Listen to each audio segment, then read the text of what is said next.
नरेंद्र मिश्रा हमारे साथ बातचीत करने के लिए हैं। सर, बहुत स्वागत है आपका। ये बताइए कि विपक्ष बहुत पहले से मांग कर रहा था कि जो ईवीएम में वीवीपैट की पर्चियों की गिनती होती है उसकी मिलान की जाए और उसके बाद फैसला सुनाया जाए। ऐसा हो नहीं रहा था और अब चुनाव से पहले सुप्रीम कोर्ट ने जो नोटिस भेजा, इसको कैसे देखते हैं? नोटिस में क्या कुछ कहा गया है, बताएं इसके बारे में। देखिए, मैं आपके माध्यम से ये बोलना चाहता हूँ भारत देश में कि 140 करोड़ की जनता, डेमोक्रेसी और जो वर्तमान में लोकसभा का चुनाव हो रहा है, ये पूरे पब्लिक के लिए एक बहुत बड़ा जीत का विषय है। Point number 1। Point number 2, honourable justice Gavai साहब के सामने 15 छोटी छोटी ही और बड़ी सबको मिला करके आर्गूमेंट रखे गए थे। पॉइंट नंबर 1, यदि मैं फिजिकल पर्ची कर देता हूँ तो 5 से 6 घंटे में हम सारी पर्चियों को कैलकुलेट कर लेंगे, यानी टाइम टेकिंग पूरा जो इसका टाइम होगा वो 5 से 6 घंटे में हम कर सकते हैं। अब इसका ग्राउंड क्या है? इलेक्शन कमीशन का जो बेयर एक्ट है उसका पॉइंट नंबर 14 का सब पॉइंट नंबर 7 स्पष्ट लिखा है कि जो रेंडमली तरीके से ईवीएम को अब वो कैलकुलेट उसको पर्चीज को हम लोग चेक करते हैं, उसमें 5 से 10 मिनट का टाइम लगता है। इसी के आधार पर यदि हम पूरी ईवीएम को चेक करते हैं, 100% वेरीफाइड कराते हैं, तो उसमें इतना ही टाइम लगेगा। Point number 2। पॉइंट नंबर 3, 50 लगभग 24 लाख वीवीपैट्स वेरीफाइड हैं, विच इज़ द परचेस। इस purchasing amount is there 5,000 crore रुपए, 5,000 करोड़ रुपए उसके परचेजिंग अमाउंट कॉस्ट है, जिसका पैसा हमारे आप और सारे 140 करोड़ की जनता के टैक्स पेयर के जेब के पैसे हैं। क्या उनको 5 पैसे की एक पर्ची निकलेगी वो आप देने के काबिल नहीं है? हमारे पैसे से आप ईवीएम लाते हैं, हमारे पैसे से आप वीवीपैट लाते हैं। आप कौन होते हैं बताने वाले मुझे कि मुझे पर्ची नहीं दी जाएगी, हमें नहीं दिखाया जाएगा? यदि आपको मैं बैंक में जाता हूँ, इस ग्राउंड ऑफ दिस केस, यदि मैं बैंक में जाता हूँ, एयरपोर्ट जाता हूँ, ये ग्राउंड की बात कर रहा हूँ, कोर्ट की बातें, और कहीं भी जाता हूँ तो हमें आपको आधार कार्ड दिखाना होता है, पासपोर्ट दिखाना होता है, बैंक जाता हूँ तो पासबुक दिखाना होता है, वोट डालने जाता हूँ तो कुछ और आईडीज लेके जाना होता है जो वोटर आईडी कार्ड वगैरह है। तो हमें यह कैसे पता चलेगा कि हमने जो वोट दिया है वह फला व्यक्ति को गई? कैसे? How can you certified this one? और आप कौन होते बताने वाले कि नहीं नहीं वहीं गई है? आप मुझे दिखाइए ना गई है तो मैं भी तो आपसे एविडेंस मांग रहा हूँ। इस ground of the case. Point number 4 इसका नेक्स्ट, यदि 100% वीवीपैट की पर्ची जो दिखती है और उसकी फिजिकल पर्ची निकल आए और निकल करके प्रत्येक व्यक्तियों को दी जाए जो वोट कास्टिंग कर रहे हैं, उसके बाद बैलेट बॉक्स बाजू में रखा रहे, उसमें डाल दिया जाए और वो सुरक्षित तरीके से, यदि किसी को डाउट होता है तो काउंट हो गई। वीवीपैट और ईवीएम और पर्ची जो बैलेट बॉक्स में डाली जा रही है वो सारे के सारे एक साथ में बराबर होना चाहिए, मैच होना चाहिए, तभी तो हम सही मान पाएंगे कि जो ईवीएम का दावा आप कर रहे हैं वो सही है गलत है, जो वीवीपैट की पर्चियां निकल रही दिख रही हैं वो सही है कि गलत है। हाउ कैन यू से कि ये सही है? आप कैसे कह सकते हैं सही है? हमें फिजिकल भी दिखना चाहिए। 2 × 2 = 4 आई नो, बट वो 2 × 2 इनको हमको फिजिकल भी दिखे ना चाहिए ना कि हम 2 को और 2 को रख रहे हैं, 4 हो रही चीज़ें तो 4 ऐसे होती हैं, हमें दिख नहीं रहा, हमें इंश्योर नहीं है।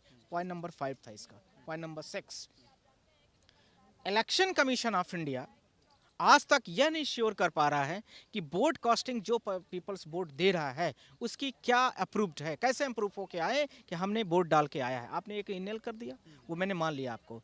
इसके पुराने ज़माने में आप बहुत सारे चरणों में चुनाव कराते थे, आज इतने चरणों में चुनाव को बांटने की क्या ज़रूरत आ गई आपको? 15 चरणों में, 10 चरणों में आपका चुनाव हो रहा है। पुराने ज़माने में मैन पावर कम होता था, ईवीएम आप लेके आए कि बड़ा शॉर्ट टाइम से में सारी चीज़ें हो जाएंगी, पर यहाँ पर तो ऐसा हुआ दिखता हुआ नहीं नज़र आ रहा है। अब तो और आपने लिंगर ऑन कर दिया प्रोसेस को। जब ईवीएम इतनी बड़ी इलेक्ट्रॉनिक डिवाइस है तो आप एक दिन में चुनाव करिए, शाम को 10 बजे रिजल्ट डिक्लेयर कर दीजिए। क्या ज़रूरत है आपको 10 चरण में चुनाव करने की?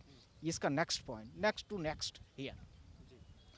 इसी के साथ में जो ईवीएम में लाइट वीवीपैट में लाइट जलती है वह लाइट का 7 सेकंड का इंटरवल इन्होंने कर दिया है। 7 सेकंड का जो इंटरवल है मैं आपके माध्यम से बोलना चाहता हूँ, वो हम जस्ट लाइक टू द हमारी आइज कुछ वीक है, आपकी भी वीक है, शर्मा जी की भी वीक है, XYZ बहुतों की वीक है, और बहुत सारे ब्लाइंड भी लोग होते हैं, बहुत सारे चश्मा नहीं लगा के जाते हैं, पर वो कैसे इंश्योर कर पाएँ कि जो 7 सेकंड का टाइम आपने ब्लिक किया है उस ब्लिकिंग के टाइम पर, उस इंटरवल टाइम पर हमने जिस व्यक्ति को वोट दिया है, वोट कास्ट किया है, वो उसी को गई है। How can I ensure to this one?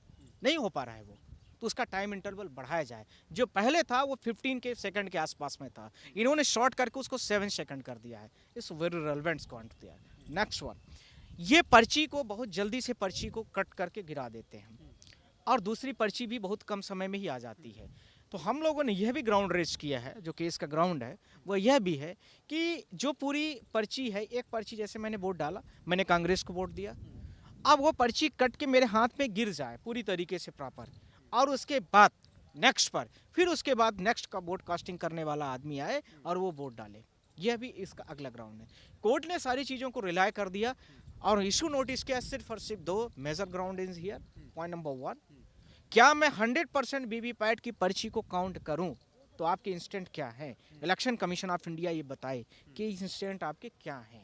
Point number 2, यदि बैलेट बॉक्स में पर्ची को फिजिकल पर्ची निकले बैलेट बॉक्स में डाली जाए और उसके साथ में बैलेट बॉक्स से निकाल करके उसको फिजिकल काउंट किया जाए और सर्टिफिकेट दिया जाए तो उसमें क्या इंस्टेंट है। दिस 2 पॉइंट्स, और इसके आधार पर मुझे लगता है ऑनरेबल राहुल गांधी जी ने, जो कांग्रेस के बड़े नेता हैं, भारत देश के सबसे लार्जेस्ट पार्टी के नेता हैं, उन्होंने भी इस चीज़ को बोला है कि यदि ईवीएम को हटा दिया जाए तो भारत देश की जो अभी रूलिंग पार्टी बीजेपी है 180 सीट भी नहीं पाती है।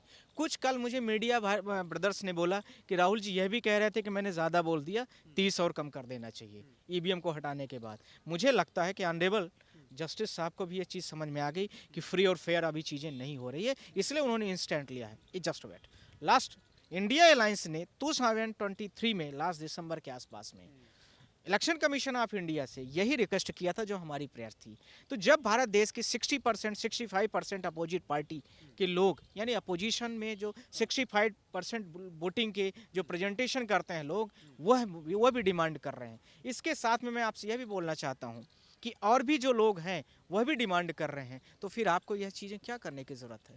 आप सिर्फ और सिर्फ 2 लोगों के लिए, इलेक्शन कमीशन ऑफ इंडिया और सिर्फ जो रूलिंग पार्टी है उसके लिए यह निर्णय लेते हुए नजर आ रहे हैं, जिसको सुप्रीम कोर्ट ने नोटिस दे करके आपके जवाब को तलब किया है। क्या लगता है, जब राहुल गांधी ने जो इंडिया गठबंधन की रैली हुई रामलीला मैदान में, वहां पर उन्होंने कहा कि बीजेपी 400 पार का दावा कर रही है, लेकिन ये एक तरीके से आईपीएल चल रहा है, मैच फिक्सिंग की तरह है, ईवीएम में कुछ गड़बड़ी है इसलिए ऐसा हुआ, उसके बाद में सुप्रीम कोर्ट का ये नोटिस देना कितना बड़ा निर्णय आप देखते हैं? ये मुझे लगता है कि इनडायरेक्टली तरीके से राहुल जी भले न आए हों पर उनकी आवाज़ मुझे लगता है कांडेबल लोग भी सुनते हैं, और वो कहते भी हैं, बहुत सारे मेट्रो में कहते भी हैं कि ऐसा नहीं है कि सोशल मीडिया से हम लोग अछूते रहते हैं, हम लोग भी उनके कमेंट को पढ़ते हैं।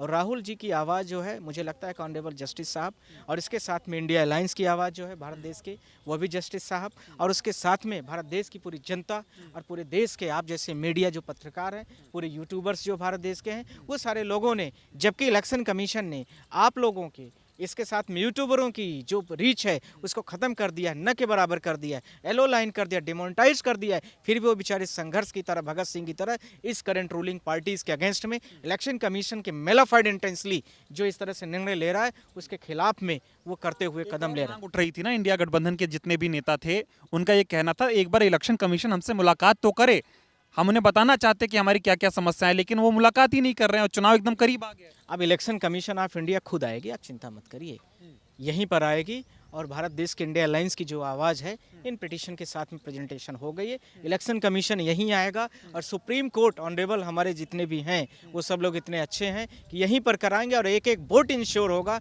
आप यह भी देखना, बहुत जल्दी निर्णय आएगा। बहुत पहले से कह रहा था वीवीपैट की पर्चियों का मिलान होना चाहिए, 100% मिलान होना चाहिए, ताकि पता तो चले कि सच्चाई क्या है, कोई गड़बड़ी हो रही नहीं हो रही। यह भी बात सही है, आपने कहा, और आप लोग तो आवाज़ भी उठा रहे थे। यह पिटीशन कई सारे आए, चौथी पिटीशन हमारी है। तो इन सारी चीज़ों के साथ में मैं यह भी कहना चाहता हूँ कि कई बार हर जस्टिस का अपना देखने का नज़रिया अलग होता है। आप भी किसी चीज़ को जो देखते हैं उसके आपके कई सारे आर्गूमेंट हो सकते हैं, कई पॉजिटिव कई नेगेटिव, हर अपने तर्क भी अलग हो सकते हैं, ऐसा ही होता है। तो कोर्ट टू कोर्ट भी कई चीज़ें कई बार डिपेंड करते हैं। तो इस बार ऑनरेबल ने किया और उनको हमारी बातें बिल्कुल अच्छी लगी। कोर्ट को ये लग रहा है कि ईवीएम हैक हो सकती है, चुनाव में जिस तरह से तमाम देश भर के लोगों ने आवाज़ उठाई है, तो उससे उनको भी लग रहा है कि हाँ, जनता में कहीं ना कहीं इस बात को लेकर गुस्सा है कि ईवीएम से वो संतुष्ट नहीं है। ईवीएम से संतुष्ट नहीं है, ये बात आपके सब चीज़ों का कंक्लूजन है कि हम लोग कोई भी ईवीएम से संतुष्ट नहीं है, और वोट जो होगा वो फिजिकली होगा। फिजिकल जो बैलेट बॉक्स है, बैलेट बॉक्स से सारी चीज़ें काउंट की जाएंगी, उसमें बैलेट बॉक्स में पर्ची डाली जाएगी और उसके बाद उनको काउंट करके सर्टिफिकेट जारी किया जाएगा। अभी पहला नोटिस जारी किया गया है, चुनाव एकदम होने ही वाले हैं, क्या लगता है कब तक इसका निर्णय अंत तक पहुंचेगा? अभी तो आ गया, अब हम लोग मेंशनिंग करेंगे कि जल्दी ही फर्स्ट चरण के पहले ही हो जाए, ये सारी चीज़ें इंश्योर हो जाए, या इसको लिंगर ऑन कर दिया जाए, या उसमें छोटा बाजू में ही कमांड दे दिया जाए, बाजू में छोटी सी पर्ची का, और वो पर्ची का कमांड दे करके उसको सारी चीज़ें फिजिकली हमारे और आप सबको कॉपी मिल जाए। पर्चियां गिनकर ही सर्टिफिकेट इंश्योर, हाँ, इंश्योर करने के लिए हम लोगों की प्रेयर पर है। विपक्ष के नेता तमाम अभी इस बात का मांग कर रहे हैं कि अगर नोटिस आया है तो ऐसा ना हो कि सिर्फ नोटिस दिखाने के लिए आया हो। सुप्रीम कोर्ट एक बार जनता को विश्वास दिलाए कि नहीं, हम काम कर रहे हैं, मुद्दों को समझ रहे हैं, लेकिन चुनाव निकल जाए उसके बाद में निर्णय आए। चुनाव से पहले निर्णय हो जाना चाहिए कि वीवीपैट के पर्चियों का मिलान होगा या नहीं होगा। मैं आपके माध्यम से बोलना चाहता हूँ कि विपक्ष के नेता भी जो कह रहे हैं वो भी एक उनका सही और जेन्युइन क्वेश्चन है। मैं उसमें कहीं पे उनको डिनाई नहीं कर रहा हूँ, और हम लोगों की पूरी कोशिश जारी रहेगी कि जो फर्स्ट फेज का चुनाव है, फर्स्ट फेज के चुनाव के पहले ये सारी चीज़ें हो जाए तो हमारे और आपके लिए ज़्यादा बेहतर होगा, पूरे भारत देश की जनता के लिए काफ़ी बेहतर होगा। क्योंकि जिससे जो आपने बोला है कि नोटिस हुई नहीं, काम करता हुआ दिखना भी चाहिए, तो वो सारी चीज़ें इंश्योर हो जाएगी देश के साथ में। बहुत बड़ी उम्मीद आप लोगों को मिली। लगातार ईवीएम की लड़ाई आप लड़ रहे थे, आपके साथ तमाम लोग भी थे, विपक्ष के नेता भी थे। सबको उम्मीद थी कि ईवीएम पे सुप्रीम कोर्ट एक दिन आएगा कि कुछ नोटिस करेगा या कोई कार्रवाई होगी, सुनवाई होगी। वो अब समय आ रहा है, आ गया है। कल हमारे लिए बहुत बड़ा दिन था जब हमें शाम को ये सारी चीज़ों की इन्फॉर्मेशन मिली। और इसके साथ में मैं आपसे यह भी बोलना चाहता हूँ कि इतने लोग मुझे एसएमएस कर रहे थे, इतने फ़ोन कर रहे थे ट्विटर में और फेसबुक में कि सर इसमें कुछ करिए, ईवीएम में कुछ करिए, डेमोक्रेसी ख़त्म हो जाएगी। कोर्ट ने जब नोटिस किया तो हमें काफ़ी खुशी हुई, और मैंने सबसे पहले मीडिया के माध्यम से एक्सप्रेशन भी पूरे भारत देश की जनता को और ऑनरेबल को भी थैंक्स कहा। एक और चीज़ मैं समझना चाह रहा था, कुछ खबरें पढ़ रहा था, उसमें था कि केंद्र सरकार से भी जवाब मांगा गया इस मामले को लेकर। करेक्ट, तो पार्टी है, वो भी आएंगे ही। हाँ, ये भी मांगा गया है कि आप कितना संतुष्ट हैं इस मामले से कि पर्ची की गिनती होना हो। अभी आपको मैं बहुत सारी चीज़ों को नहीं बोलना चाहता हूँ, रिप्लाई आने दे, रिप्लाई मैं आप लोगों के सामने दे दूंगा, पूरे भारत देश के सामने दे दूंगा। पर आपके माध्यम से मैं यह भी बोलना चाहता हूँ कि जो भारत देश में स्पीच करने का फ्री एक्सप्रेशन है, यूट्यूबरों के माध्यम से जनता की आवाज़ पूरे भारत देश में फैल रही थी, उस आवाज़ को लेकर के इलेक्शन कमीशन ऑफ इंडिया के लिए मैं आप ज़रूर बोल रहा हूँ कि वो अपने गाइडलाइन को जारी करें और दिखाएंगे किस गाइडलाइन के आधार पर यूट्यूबरों को आप सारी येलो लाइन या उनकी रीच को ख़त्म कर दिए, या उनकी आवाज़ को आप कंट्रोल कर दिए, या उनके अकाउंट को डिलीट कर दिया, या उनको बैन करते हैं आप। यह आप दिखाइए, और यदि आप ऐसा करेंगे, मैं आपके माध्यम से यह एक तरीके से मैं इनडायरेक्टली तरीके से यह भी बोलना तो मैं सुप्रीम कोर्ट में अगली अपील, अपनी एप्लीकेशन कोर्ट ऑफ कंटेम्प्ट भी आपके खिलाफ में डालूंगा। यह मैं आपके माध्यम से हर चैनल के माध्यम से आज मैंने बोला इस चीज़ को। चलिए, बहुत धन्यवाद।